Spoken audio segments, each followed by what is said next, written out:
Since the United States had entered the war in 1941, Hitler had feared an invasion of the German-occupied west coasts of Europe.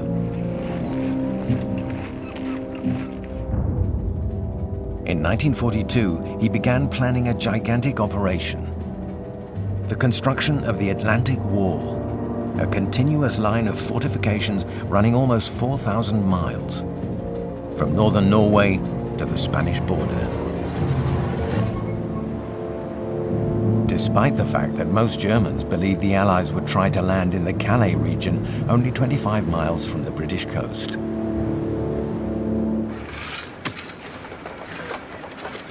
The German authorities therefore requisitioned thousands of men, free laborers, Frenchmen in the compulsory work service, refugees, Jews and prisoners of war, to carry out this outrageous project which would require 13 million tons of concrete.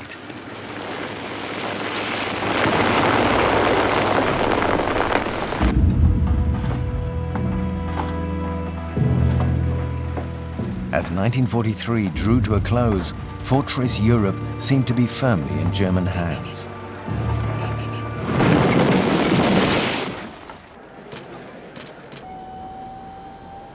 Early in 1944, they were still unsure of where exactly the landings would take place. Eisenhower's arrival in London had nevertheless confirmed Hitler's fears of an invasion in the West. In 1942, he had appointed one of his most brilliant generals, the popular Erwin Rommel, to the rank of Field Marshal. After commanding the Africa Corps, the so-called Desert Fox had thwarted the British time and time again. So it was only natural for the Führer to entrust this energetic soldier with reinforcing the defenses of Fortress Europe.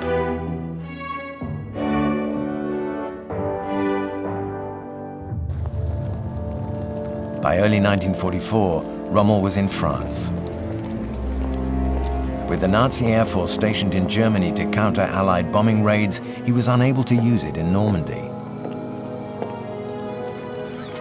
So the theater of war would be the land and the beaches, which he considered badly defended.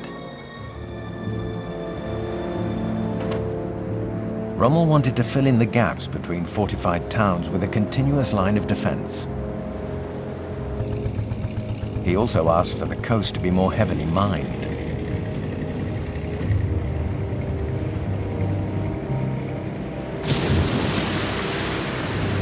But one mine is a mere drop in the ocean, when you consider that from Calais to Lower Brittany, France has 750 miles of coastline.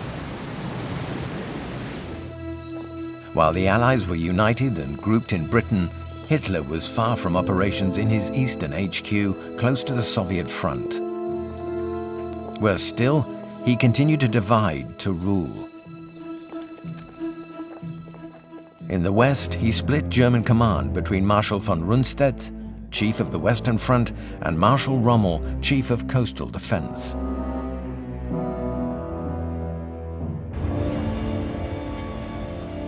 But the two men disagreed. Von Rundstedt wanted to keep his armored divisions inland so they could converge on precise zones after the Allies had landed.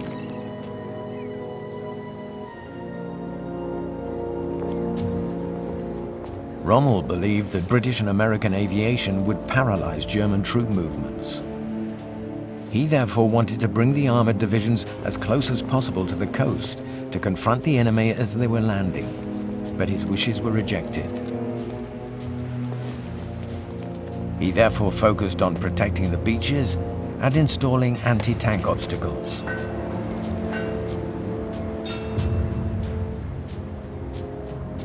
He also set up anti-landing craft barrages and chevaux de frise built from old railroad tracks, making any advance almost impossible.